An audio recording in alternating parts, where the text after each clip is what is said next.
I am very focused on retention, very focused on from the point that someone lands on your digital assets, whether it's the website or some landing page, all the way through to re-engaging them.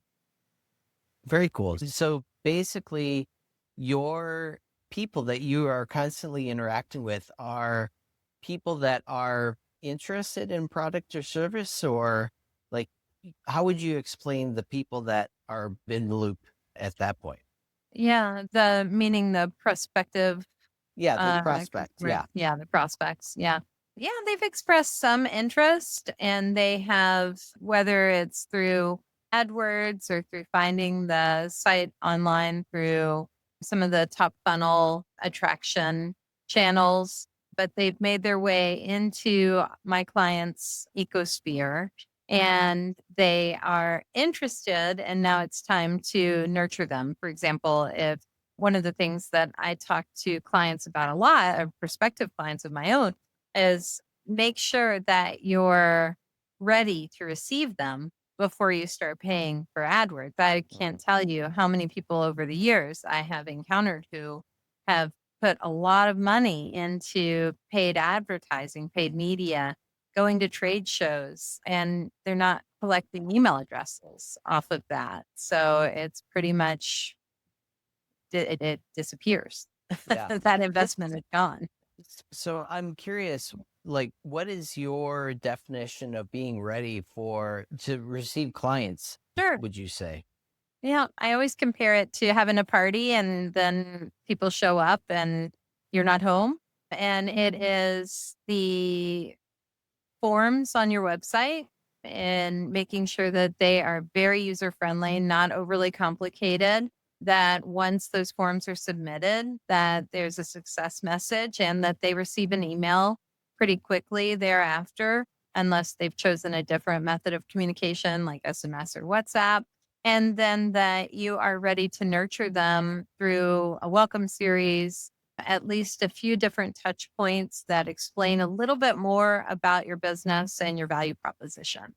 And I feel like that what you have to give the prospect at that point is critical. Would you agree? What does that look like? What should you be giving a prospect at this stage of the game?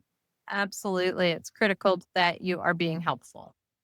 Critical that you're being helpful. Help them understand what you're offering and why that offering is helpful to them. Now, there's some e-commerce situations where that's very straightforward, but a lot of times it's not straightforward. Your value proposition, even on companies that seem pretty simple, it's so important that you distinguish why you can help them more than the competition and why what helps them make the decision that it's a good fit for them to move forward with your company. Yeah. And I forgot to ask this question, but who is it that you're typically dealing with? What do they look like? What type of positions do they normally have? Yes, I do work with med device companies, both in the e-commerce space and in the more business to physician or HCP space. So we have some that are that require prescription, and we have some that don't. We have supplement companies and a couple of different supplement companies, some folks in hospitality as well. And generally speaking, they are either global or national organizations who are spending a good bit in these paid campaigns, and we have each time come in and shown what retention can do to the bottom line and how we are able to dramatically improve the initial investment that they make to attract those leads. Yeah, that makes sense. Can you talk a little bit about, you said that like medical devices was one of the verticals that you currently work in. What does that look like from a retention standpoint? Is there a lot of retention from a medical device side of things, or does that pretty well, are those all new people that you're always dealing with pretty much every time? Yeah, that's a great question because a lot of medical devices, once you have one, you don't need Exactly. Yeah. anything further. However, There are a lot of version 2s and upgraded devices out there. And some of the companies that I work with really launch with the plans to ultimately build in additional features and functionalities, whether it is additional software for a particular med device or a new version of the med device that they will be offering once through funding and research they're able to roll out the next version. So retention in that aspect, as well as kind of affinity products. I think that even if a company is just going to the FDA, which a lot of times I'll work with clients that are hoping to get their FDA funding, we have a conversation, lay the groundwork. Even if they're just now getting to the FDA point, almost all of them that I've dealt with have plans to expand either the product line or to continue to evolve the product in a way that would require retention. And most of the med device, one of the reasons I like working in the med device space is because they often are staffed with people who just genuinely care about the solutions that they're offering. Mhm. And part of the retention is offering onboarding flows, onboarding guidance, white papers, things that are helping the recipients solve problems in addition to owning the device, if that makes Interesting. sense. I Yeah. have one client who deals with restless leg syndrome, and their med device is a really state of the art restless leg syndrome device. Just the device, there are other coping mechanisms that their audience can really benefit from that we share out as additional materials. Yeah. Interesting. Interesting. Something that I didn't necessarily focus in on first. Why don't you give a background of the types of things and systems and all of that, the tools that you're familiar with at this point? Oh, yeah. Sounds good. Yeah. I work a good bit with HubSpot, and I have spent more time than I care to admit with Salesforce and Marketing Cloud, Pardot. I have worked with Eloqua, but I think that they and a lot of time with Active Campaign as well for some smaller companies that I've worked with. And but it all started with this tool called Sage Sales Logics. I don't know if you remember I that. do. Yeah. Yeah. Exactly. I turned I think it used to be an accounting platform too. I think I so. it evolved into that, right? Exactly. And Yeah. so when I met Sage Sales Logics in 2002, maybe, yeah, 2002, it was a Rolodex on steroids. And I worked with our IT team for this mergers and acquisitions firm that was a national firm. And we had call centers in California and Texas and Florida. And so I worked with the IT team to evolve that into a baby HubSpot, a Interesting. baby Frankenstein HubSpot. Yeah. Yeah. And so Interesting. and then HubSpot comes out, and I was a beta user in HubSpot because I knew from the beginning and from the day that I walked into this boardroom and said, hey guys, I really think this email stuff is going to stick. I knew from the beginning that the goal here was always to be able to trigger communications based on where the customer was in your journey.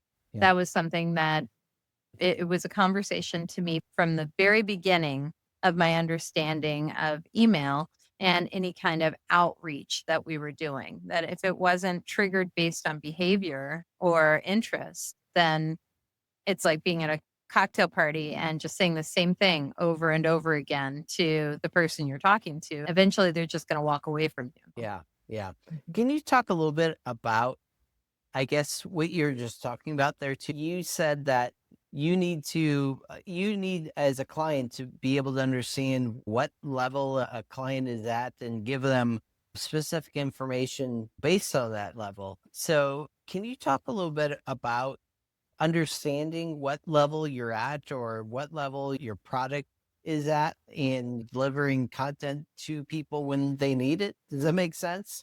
When you say what level, what do you mean? Someone who is familiar with your product, what it does, versus somebody who might not understand what it does. Uh, So that like that whole customer journey that people go through when they find a new product, what does that look like for you? And how does a company start to evaluate that for themselves? Does that That's a make great sense? yeah, I totally get what you're saying, and it's a great question.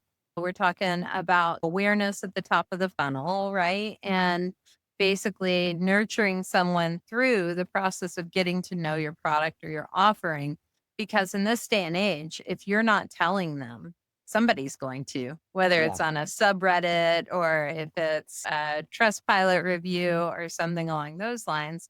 It's so important that once we've got someone's attention that we start to bring them into the understanding, the full 360 view of how this product can be helpful for them and why it is better than the competition, and allow them to really understand everything they need to know to make an informed decision about your product, ideally from your own branded content, as opposed to letting them sign up, hope for information, and then end up not receiving anything in any kind of timely manner. Because I think most people are well trained now to think if I sign up because I want to learn more about this product, especially something a little more complex, they're pretty well trained now to know, okay, now I go check my inbox. And if nothing Yeah. comes, then, they're still in the train of thought of let me learn everything I can about this product. And they're going to start searching, whether it's on AI or on just the open internet. And that's your real opportunity to inform them about the best information that they need about your product.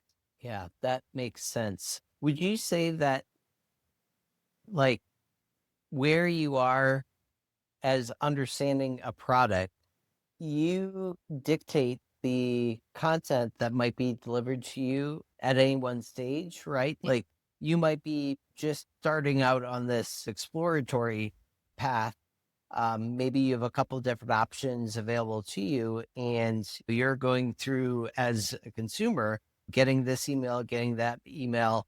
Is there anything that's, as a client, you should be delivering at this stage, would you Yes. say? Or Yes, definitely. That's where you're going to offer your comparison charts about what you, and maybe don't name anybody, but you offer versus the competitor. You're going to give them the decision point communications, as opposed to once they're a client, you're going to communicate with them via a customer. You're going to communicate with them very differently. You're not going to send a brand new prospect a request to refer you, for example. You're going to try and be very relevant, very helpful. It's always about being helpful. That's what brings people through a customer journey. yeah.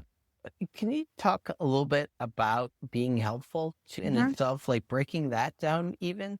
I feel like a lot of people might not really understand exactly what that means. Right. They might give content or give information about their product, and they think that they're being helpful, but does it really mean that they're being helpful? What It, does being helpful mean to you?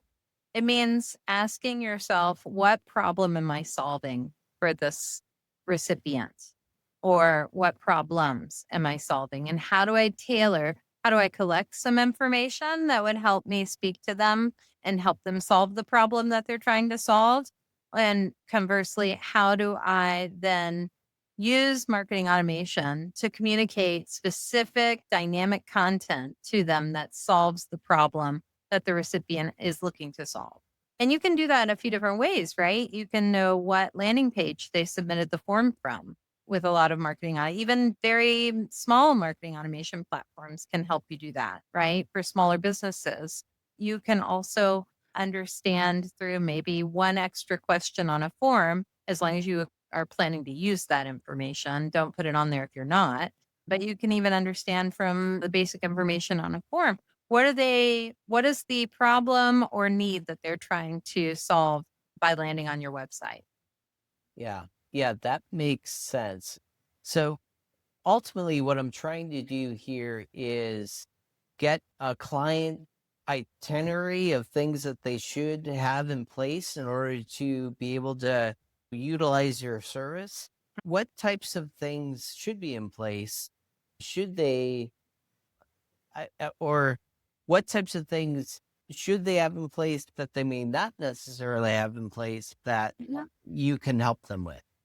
Yeah, absolutely. We always do a discovery. We offer a free consultation to begin with, of course, and then we detail a plan for the items that we'd recommend that they implement.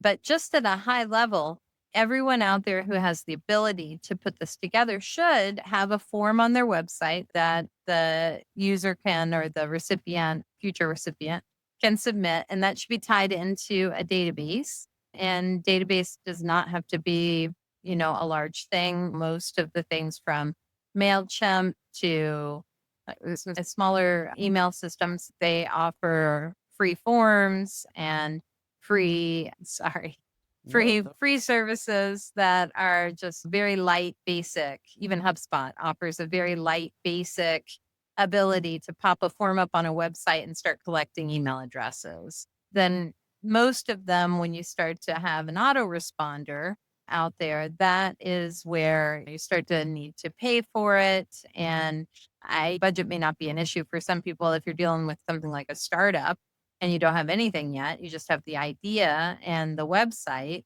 We can start working right from there. And we've definitely done that before. But yeah. number one, get that form on the website and start collecting email before you start paying to send traffic to that website. And you can do that for free right now There are, with different tools, or yeah, there are different tools that are governed by number of submissions, that type of thing. But either, yeah, and I believe, I know the last time I used it or looked into it, MailChimp did offer a little free form and a free, they very quickly start to ask you to oh, upgrade.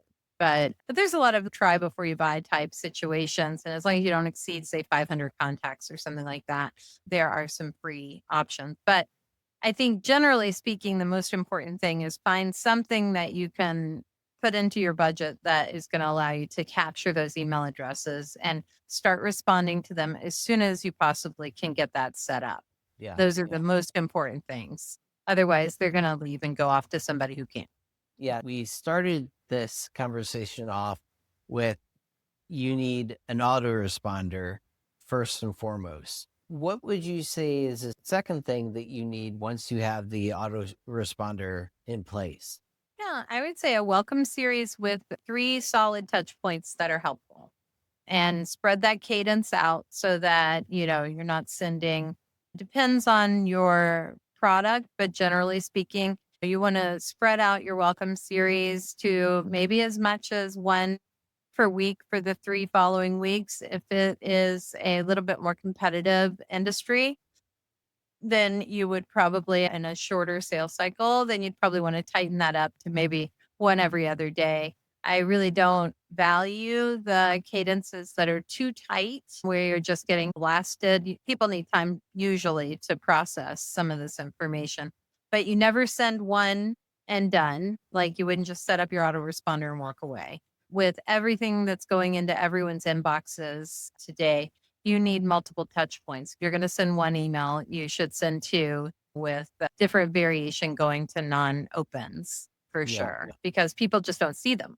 It's not, and it's not harassing people. It's just, there's a lot of email out there. And to really be in the game as far as being seen in an inbox, you really need to send multiple touch points.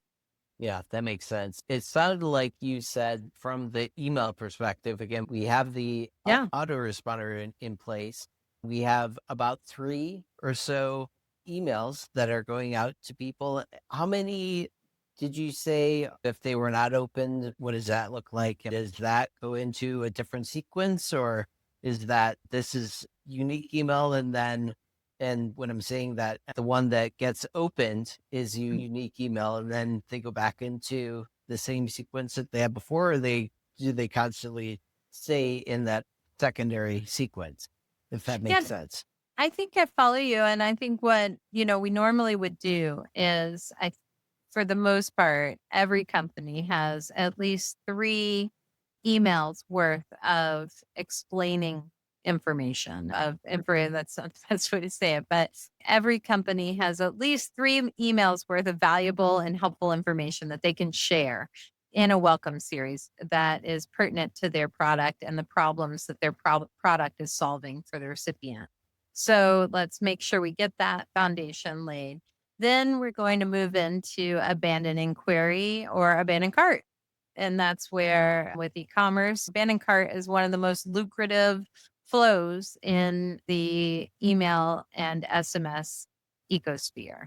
So during your welcome series, hopefully, if you haven't already asked for it, which you really should at the beginning, ask first name, email, and phone number and get them to opt in to SMS. Some brands, it's not appropriate. We evaluate that on a case by case basis. But really, that is the ideal kind of golden triangle of information that you want to really be able to nurture folks.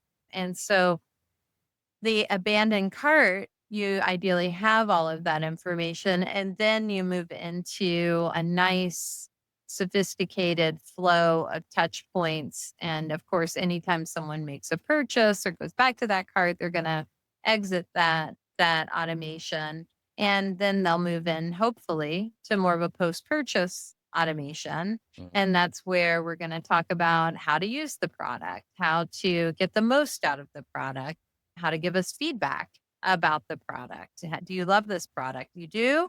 Okay, then you're going down this path, which is a refer a friend path. And that's another automation so that we make sure that you become an advocate for the product. And then is it a just a reusable product or is it a repurchase opportunity? Because then you're going to go, especially we have some supplement companies, will have a whole replenishment flow so that they are able to remember to reorder at an appropriate time if they're not already and subscribe and save. And so these layers just start to grow. And as we build them out for folks, we maintain pretty detailed maps and documents about what automations we've put in place so that they always have a good picture of what's going on with their customer journey. But a lot of our clients we have had for 5+ years, and we really keep this ecosystem fresh. If we, which I don't think we've ever maxed out the full number of flows that you can lay out there and the level of personalization that you can get into. But as soon as we feel like we've got the foundation in place, then it's time to optimize. That's Yeah. where we go in. What email of these four is performing the worst? Let's tweak that, fix the subject line, move up the CTA, change the offer, and make sure that people are engaging with every single one of these emails. Not only do you have the type of email that is being delivered, so you've got that entire product roadmap, but you also need to understand how people are responding to each one of the emails, and then what are you tweaking, changing, modifying to make each one of those emails more compelling, more activate more users. Is that right? That's absolutely right. It's absolutely right. Optimizing and making sure that each email is serving its purpose, providing the helpful information and allowing people to engage with that email and hopefully converting with that Yeah. email. One of the really interesting things that I've mentioned recently and talked about a little bit more recently was something that we came up with several years ago, which was the out of the box platform based templates for an abandoned cart email for e-commerce stopped at 3 abandoned cart emails. And I was doing some research and reading, and I saw one study that showed adding a fourth one really gave a little lift at the end. And it's so interesting because you would think, okay, diminishing returns, Yeah. diminishing interest as you go down email one, email two, email three. Sure enough, everyone we've added a fourth abandoned cart email to, it performs better than the third one. And Interesting. so we have a dip, but then we go up and it So, converts higher. does the abandoned cart email sequence keep going past 4 at this No, point? Is it 5, 6, or no. it We just we tested adding up to 6 and we did not see any value in the other two. I think then you just get annoying. yeah, yeah, exactly. Is there a this is what it should look like campaign or program that you put together where, each one of these things are checked off and we have this email, we have this email, we don't have that email? Like, how does someone or how does a brand go about understanding these sequences if it seems like there isn't really a use case, if that makes sense? Like, how does a brand know that we're ready to go with what we're going to try if there isn't a sequence that they should follow, if that makes sense? If I understand you correctly, you're not, no one's going to, no one should wait until they have it all ready before they turn it live. Yeah. You go, Right. you start. You don't wait until you have the entire 16 workflows in place in order to dive in and turn it. You don't turn it on. It's not like a website where you want to launch and all your pages are pretty well baked, right? You're going to launch these, you're going to layer in these sequences, layer in these workflows as reasonably as you can. So you're going to start with your welcome series, then you're going to have your abandoned cart, then you're going to have your post purchase, but you might only have one email to Yeah. start in each of those flows. And so you just want to make sure that you're covering those basic communication basics. And the way I always look at it is it's all about the conversation. If I am having either a one-sided conversation on my side where I'm not considering what the recipient has told me or what they have discussed or expressed interest in, if I'm not even factoring that into what I'm saying, then that's pretty one-sided on my side. But equally, and it probably won't go very far, but equally as, I don't know, boring or unreceptive would be if someone is trying to communicate with you and they are signing up for something, or they are expressing interest by putting something in their cart, or they have made a purchase and all they're getting is some robotic confirmation, order confirmation. Mm. There's a conversation going on there. And if you're not capitalizing on the opportunity to connect with that individual digitally, then you're definitely missing out. Yeah, that makes sense. If you have set your systems up to be more robotic so that they get something, the question might be asked or answered out of the box, if you will. What how can you determine like when they need your services, when they don't need your Mhm. services based on the information that they are giving their clients? Does that make sense? It does. When they're ready to boost their revenue, they bring in a, a professional who's going to add design touches. And for example, I have some very high revenue clients who have brought me in and I have increased their revenue by 10 to 20%. And they were already very high revenue clients. But I have a 20-year-old supplement company that brought my team on in 2023 at the beginning of the year.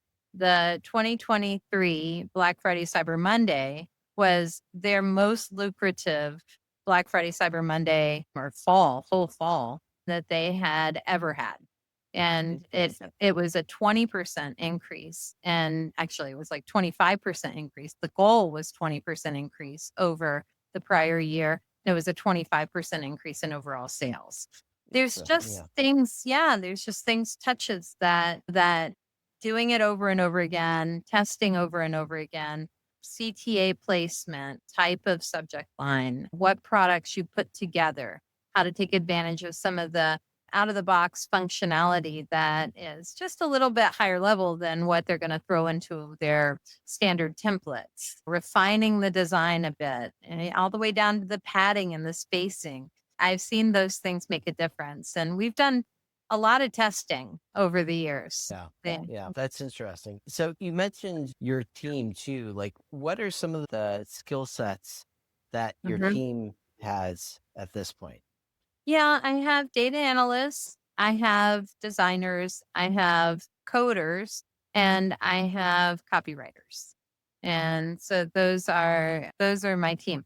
My copywriters are typically they double as account managers because we're more boutique. We don't have a large team of account management in my agency. And I kind of like that because I feel like there's always skin in the game when it comes to deliverables. And so I've found that copywriters are great account managers because they usually pay such close attention to detail and Yeah, that worked makes out well sense. for us. Yeah, yeah. I keep going back because I want to make sure that this is drilled into everyone's head. But I'm curious, is there anything that you would say that I've missed from a content standpoint that someone should be looking out that I'm in this position? This is me. I should be doing this now, or I should be making this phone call now, or like, what does that kind of look Oh, like yeah. for you? Yeah. Depending on one of the things that I absolutely love doing, because when I worked for that national mergers and acquisitions firm, I worked closely with the call center. The one thing that I think people forget about today is yes, you got your form, you have your, and this isn't so much the case for e commerce, but I'll go on. You've got your form, you've got your ability to capture information. You've got usually an understanding of what they're doing on your website so that you understand what kind of products or services they're interested in. And as soon as you have enough information, if you have the resources to either use a platform to do a telephone outreach or to make that telephone outreach personally, those touches definitely play a great role in conversion even if it just goes to voicemail. I know some companies see a lot of success with voicemail drops where you just have that touch point that just drops right into their voicemail inbox. Those can be very successful just to show that you are paying attention to the behavior of this client. Now, you're not doing it blanket. Everybody's signed up for something and the phone's immediately rung. That's not really what I'm talking about. I'm talking about doing it in a way that is again helpful and showing, hey, I noticed that you were curious about our product. I just wanted you to know that I'm here. You can call me at this number if you have any specific information that you need to know about. And by the way, there is an ebook on our website that you can find under this part of the navigation or something like that. But there's that. And then another thing that we haven't talked about that is becoming a bigger part of marketing automation is very targeted direct mail triggered out of these platforms, these marketing automation platforms. Interesting. So this is mail that you would receive in your mailbox, right? Yep. Years, Interesting. years ago, that became a non-functioning channel back in the early 2000s because, as we all know, it was just like a stack of junk mail. And now the companies have the ability through the AI tools that are baked into these marketing automation platforms, plus integrations with direct mail houses to send out direct mail that is, if you're sending out samples of your product, then you are sending samples of your product that you know this person is interested in because Interesting. Yeah. they've visited or they've engaged with content that is about that sample, that product Yeah. sample. And And so it's adding value. It's helpful. yeah. And we haven't even touched on the AI perspective at all Yeah. either. Why don't you touch on that really quick and we'll wrap up that. But what is AI used for right now that you're excited about that's working, that other companies, brands are excited about as well? Yeah, I think the best answer to that question right now is data analytics. It is allowing marketers in particular or business owners who aren't data analysts to ask questions of data and get answers, which that has been something that has been a struggle for non-data analyst types or folks who don't really have the staff or bandwidth to have a good analyst on their team. I think that is one of the best things AI is doing. That is allowing us to make these conversations more personalized and more targeted and waste less time of the consumer. Interesting. Okay. So you would say that AI is a way to be able to get the answers that you're looking for right now. Is that the right way to look at AI or? Yeah, Um, AI is a way to review the data, the behavioral data that your prospects or your clients, your existing customers are feeding into your marketing automation platform. So let me say it this way. AI allows you to process larger volume of data and touch points from the consumer's behavior and allows you to say, this is what they want. This is how it can be most helpful. This is personalized and relevant information that I can send to them, whether it's through a direct mail piece, whether it's through an email, SMS, a WhatsApp message. This is how I can talk to them in a way that is going to help them. Interesting. Yeah, that makes sense. I feel like this conversation, I even mentioned this before we even started. I feel like this conversation can go in so many different directions. Maybe we'll have you back on to I answer love these that. things. Yeah. A lot of what we're trying to do is making sure that you're thinking about these things as the brand evolves and changes and you keep adding more things into the mix. Hopefully, we've done a good job about with that. If people want to learn more about you or your products and services, what would you say is the best way to get in touch with you? Yeah, I would say just go to perryshara.com. I do have other businesses but it all would start with perryshara.com, and we can do an assessment and see what types of services would be the best fit from there. Excellent. I appreciate it. Thanks, Prey. Thank you so much, Matt. Really appreciate it.